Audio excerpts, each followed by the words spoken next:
Olá pessoal, tudo bem com vocês? Espero que esteja todo mundo bem, todo mundo esteja se cuidando. Então a gente vai aqui para mais uma videoaula, falando sobre a nova ordem mundial, o mundo pós-Guerra Fria, né? Então, desejar para vocês um bom dia, uma boa tarde, uma boa noite, ou uma boa madrugada, ou uma hora que você está assistindo isso após uma maratona interminável de videogame, sei lá. Enfim, desejar um bom momento para vocês aqui. Então a gente vai da diversificada, tentando seguir mais ou menos a mesma ideia da primeira aula, né, que a gente fez sobre o choque de civilizações. Então, assim, depois eu vou disponibilizar esse material, vai estar no link na descrição. Vai estar também o link para postagem no blog, também o endereço do blog, né, para ver as outras atividades também, outras coisas que eu tenho passado lá. E não deixem de tirar suas dúvidas, seja nos comentários aqui, seja por e-mail, seja no blog, seja de for. O endereço está até aqui na apresentação, caso alguém não se lembre, tá bom? Vamos lá. Então, assim, a questão da nova ordem mundial a gente já conversou em aula anterior, né, sobre a questão, como que ficou o mundo, tudo mais, essas questões. Mas vamos entender o que mudou de fato depois da Guerra Fria. Então você tem questões políticas, questões territoriais, coisas que foram mudando no mundo, assim. Então a gente vai focar aqui em 3 regiões que têm uma importância muito grande pós-Guerra Fria, né? Que é a Europa, que foi praticamente o berço disso tudo, né? Apesar de ter os Estados Unidos como potência, aquela coisa toda. A América Latina, que teve muito impacto por conta de coisas que ocorreram durante a Guerra Fria e esses resultados que mudaram depois. E na Ásia, que apesar de não estar ligada tanto à Guerra Fria em si, já está realizando algumas alterações. Tem mudanças e questões políticas importantes ocorrendo lá, tá ok? Então primeiro aqui vamos falar sobre a Europa, né? E aí no caso, na Europa a principal mudança que você teve pós-Guerra Fria foram novos países, né? Alguns países deixaram de existir e outros passaram a existir. Questões no regime político, nas questões democráticas, as diferenças econômicas também se evidenciaram, né? Então a gente vem aqui para o mapa. Eu não sei se vou ser honesto, não sei se dá para muito ver muito assim, mas se ficar muito ruim, te dá um jeito depois. Eu vou tentar deixar essas imagens disponíveis para ver na descrição também, tá bom? Mas o que esse mapa está nos mostrando aqui? Basicamente, como que era a Europa durante a Guerra Fria. Então você tem a parte vermelha ali seriam os países do bloco socialista. Então, da Europa Oriental, né, sua maioria, a Alemanha estava dividida, você tinha lá a Iugoslávia, a Tchecoslováquia, também, né, você tinha um monte de outras questões que foram surgindo, né. A linha que separa a parte vermelha do resto é a chamada cortina de ferro, que era basicamente uma separação que um lado não sabia o que estava acontecendo do lado do outro, né. Então havia uma separação muito forte. E o lado azul, e também tem alguns amarelos ali, seriam, no caso, dos países da Europa Ocidental, em sua maioria apoiados pelos Estados Unidos, né, ou seja, aliados dos Estados Unidos. Tem alguns países que tiveram uma posição mais neutra, ou seja, não tinham grande interferência, que é o caso da Espanha, da Suíça, da Áustria, Irlanda, Suécia e Finlândia, né? Sem contar aqueles países que estão também, então muitos deles tiveram apoio pelo Plano Marshall também, né? Então, ou seja, tinham todo um contexto de aliados, né? Então, o que mudou principalmente? Como acabou a cortina de ferro, ou seja, não teve mais separação entre um lado e o outro, né? A separação da Iugoslávia e da Tchecoslováquia, né? A Iugoslávia virou 7 países, no caso Sérvia, Montenegro, Croácia, Bósnia, Eslovênia, Macedônia, hoje chamada de Macedônia do Norte, mas enfim. Então ainda tem outros separatismos lá na própria Bósnia, ela é totalmente dividida. Você tem o Kosovo também, que é uma questão mais tensa, outras províncias. Tem um mapa aqui pra frente que a gente vai ver melhor sobre isso. E a Tchecoslováquia, que virou a República Tcheca, que os caras estão querendo chamar de... quer que chame de Tchequia. e a Eslováquia. A Alemanha virou um país só e basicamente todo mundo meio que migrou para o capitalismo porque o socialismo entrou em colapso, né? Então isso ressaltou vários problemas que você tem de nível econômico, diferentes. Na própria Alemanha isso fica visível, né? Bom, e claro, a própria União Soviética, que também se separou, né? Então, aqui nesse outro slide a gente vê aqui um mapa da Europa como é mais atualmente, né? Então, você tem lá os países todos, a Alemanha unificada, República Tcheca e Eslováquia, dois países. Na Iugoslávia você tem um monte de coisa, enfim, a Rússia, a Ucrânia, enfim. Aqui a gente vê aqui o mapa da antiga Iugoslávia, né? Então, você tem os países demarcados assim e também você tem as, os, os tipos de povos, né? Enrosquei aqui um pouquinho. Os tipos de povos, né? Então você tem sérvios, você tem croatas, eslovenos, bósnios, muçulmanos, albaneses, macedônios, né? Então, búlgaros, você tem de tudo. É uma bagunça sem fim. E aí, e mesmo assim você vê que os limites dos países não respeitam esses limites culturais, por assim dizer. Até porque eles também não são precisos, né? Então você vê esta situação aqui, que a Yugoslávia se mantinha unida na base da porrada do Marechal Tito, né?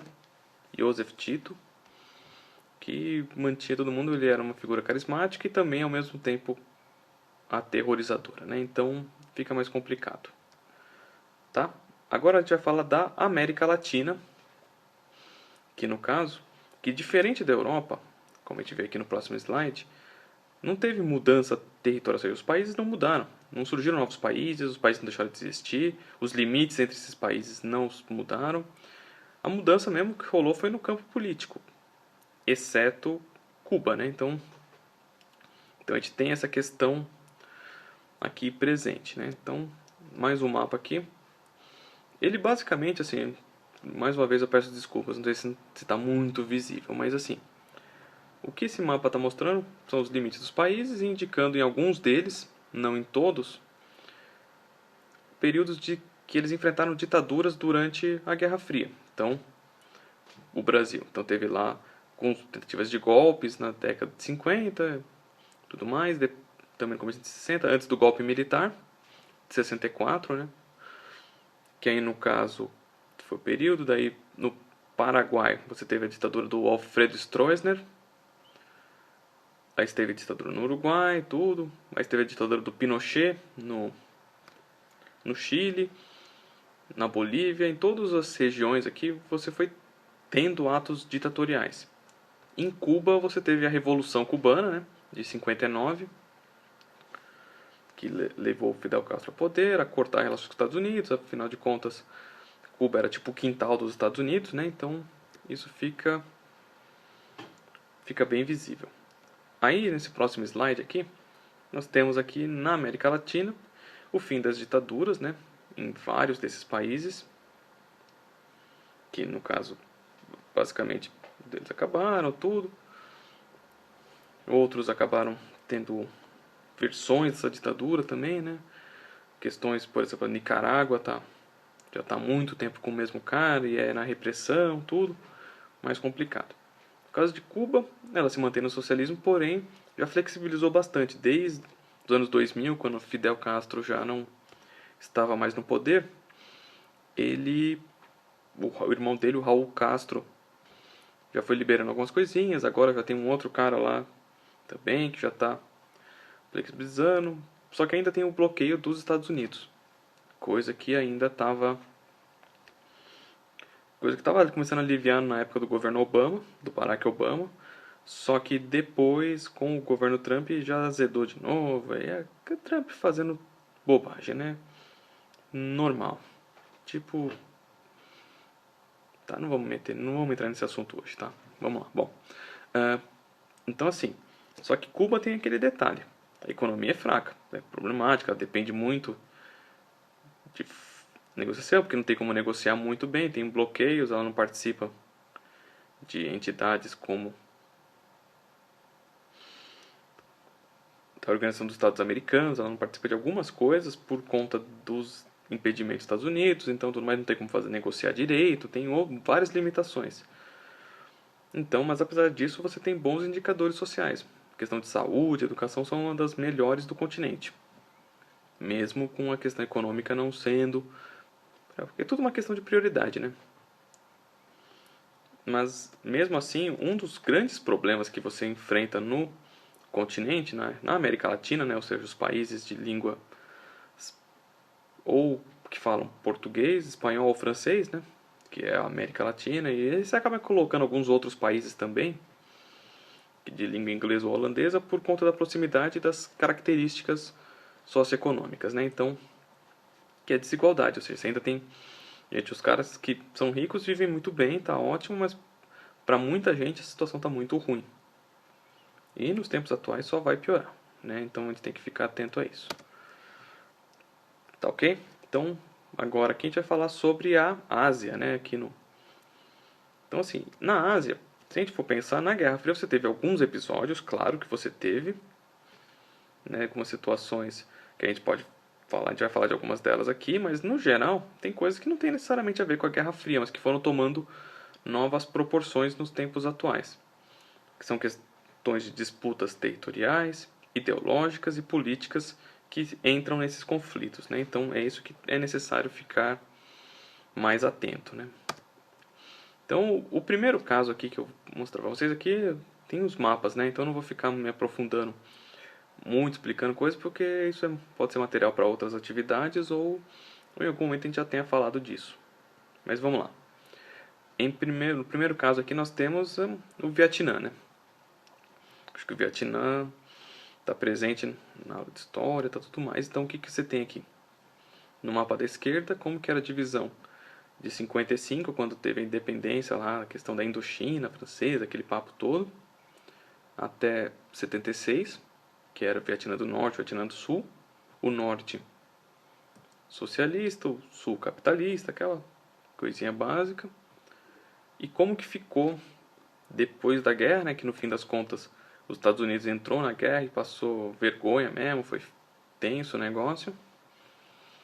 No fim, o norte prevaleceu sobre o sul.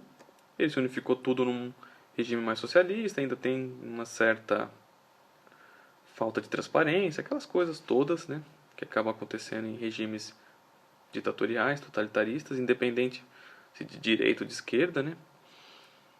E aí essa é uma situação, assim, hoje em dia o Vietnã tá mais quieto, a gente não tem tanta notícia recente deles, né. Agora aqui, esses 5 mapas, no caso, reflete a Guerra da Coreia. Como que ficou a situação em cada momento dela, que no caso a Guerra da Coreia teve o conflito de fato começado em 1950 entre as duas Coreias, né, que você teve a situação lá que a do norte ficou apoiada pela União Soviética, o sul apoiado pelos Estados Unidos, né, no contexto pós Segunda Guerra Mundial. E aí, com o norte achando que poderia dominar a situação como um todo, atacou o sul, né, que é o segundo mapa aqui. Começou a atacar o sul e chegou até a ocupar quase tudo, exceto essa parte aqui que é o perímetro de Busan, né, que é a cidade lá na Coreia do Sul, quando os Estados Unidos entrou na jogada e 2 meses depois empurrou os norte-coreanos para perto da fronteira da China. Só que aí a China ficou preocupada de ter essa interferência deles, tudo, aí começou a apoiar também o conflito. Nisso, no comecinho de 51, no quarto mapa aqui, você tem o recuo do sul, né, que foi avançando, e depois eles chegaram a um ponto no meio, de 51 até 53 ficou mais ou menos isso aqui mesmo, os caras não esquentaram muito a cabeça, e no fim eles falaram, vamos parar de brigar, vai. Assinaram um armistício. Isso não quer dizer que a guerra acabou, quer dizer só que eles não vão brigar. E estabeleceu-se esse limite, que é o limite até hoje, que é simbolizado pelo paralelo 38, que é onde passa essa linha, que obviamente a fronteira toda não está no paralelo 38, mas é o símbolo, né? Da zona desmilitarizada, aquela salinha onde os caras se encontram, tudo mais. Então esse é um dos principais, e a gente sabe que até hoje você tem questões políticas e tensões que a Coreia do Norte de vez em quando precisa provocar o mundo para para as pessoas lembrarem que existe a Coreia do Norte e também para internamente mostrar força, né? Porque senão também, como regime ditatorial, sempre tem alguém querendo derrubar alguém, né? Então, o cara precisa mostrar que manda nessa bagaça, né? Agora, temos a China. Esse mapa aqui, assim, esse mapa, a intenção dele era para mostrar três situações. Uma delas acabou nem aparecendo aqui no fim das contas. E tem outras situações, que é o seguinte. Na China você tem a questão do Tibete, já antiga, né, que é a questão que envolve a religião, que envolve outros aspectos, eles reprimindo algumas coisas que tem lá, né? Então, é uma situação mais complicada. Então, por conta da religião, você teve muita perseguição, continua tendo, né? Então, e muita gente fazendo vista grossa, porque também a China, ela contribui muito na economia global, né? Então, ninguém quer mexer muito com a China. Então, o Tibete meio que ficou nessa situação. Aí temos Taiwan, que já é uma pendência que existe desde da década de 40, né, depois da Segunda Guerra, porque a China estava em processo da guerra civil, né, revolução. E aí o que você tem lá? Você tem o governo, o socialismo, né, o Partido Comunista liderado pelo Mao Tse-tung prevaleceu, e os monarquistas, né, liderados pelo Chiang Kai-shek, fugiram para Taiwan. E aí fica aquela situação, o mundo reconhece, boa parte dos países reconhece Taiwan como um país independente, só que a China não reconhece, trata como província rebelde, e aí fica esse jogo aí. Então, Taiwan desfruta de uma certa autonomia, mas vez ou outra tem alguma tensão envolvendo a China, porque só que também ninguém vai provocar muito Taiwan, porque daí senão os Estados Unidos vai reagir e aí a coisa zera, mas também ninguém vai contrariar a China, porque senão a coisa ferra comercialmente, tudo. E o outro ponto que eu queria falar, que está mais em evidência atualmente, é Hong Kong, né? Hong Kong trata-se de um pequeno pedacinho que por muito tempo foi domínio britânico, questões de guerra do ópio lá no século XIX, tudo assim. E aí no caso foi devolvido para a China, porém houve a ideia, lá é uma região com certa autonomia, que é o que eles chamam de um país, dois sistemas, né? Então tecnicamente Hong Kong é capitalista, toca a vida do jeito deles lá, tudo. Só que nos últimos anos a China tem interferido mais do que devia. Ou seja, tem promovido, então, ou seja, os governos lá têm ajudado a governos favoráveis, estão tendo medidas mais autoritárias, aí teve várias manifestações, vira e mexe tem. E atualmente a China busca interferir diretamente no país, né? Então fica uma situação em Hong Kong, então fica uma situação mais complicada de se resolver. E aí você tem outros dois casos que estão aqui mencionados, que é o Turquestão Oriental, que é a parte oeste ali da China, que é fronteira com o Cazaquistão, com o Tajiquistão, com vários países, com o Paquistão também, com a própria Índia, que a gente já vai falar daqui a pouquinho, e a Mongólia, que culturalmente tem lá suas diferenças, né? Mas essas partes, assim, pelo menos não tem outros atritos que tem em evidência, assim, tão evidentes. Existe, mas eles não estão tão presentes agora, tá? E no caso aqui, pra gente finalizar, temos a questão da Caxemira, que é uma região que fica entre Índia, Paquistão e tem um pedacinho que é controlado pela China, né? Então o que acontece? Essa região, ela é motivo de disputa entre Paquistão e Índia desde os tempos que faziam parte da colônia da Índia britânica, né, no caso. Então, e quando separou essa região. Ela acaba sendo importante por alguns recursos naturais e tudo mais, então Índia e Paquistão acabam brigando. E há também, e aí levaram a disputas até no campo nuclear. Então os dois países têm bomba atômica, tudo mais assim, complicado. Isso é uma situação que não se resolve, vez ou outra. Um quer um outro controle, quer mais parte do território, outro quer do outro, né? Então fica complicado, principalmente entre Índia e Paquistão.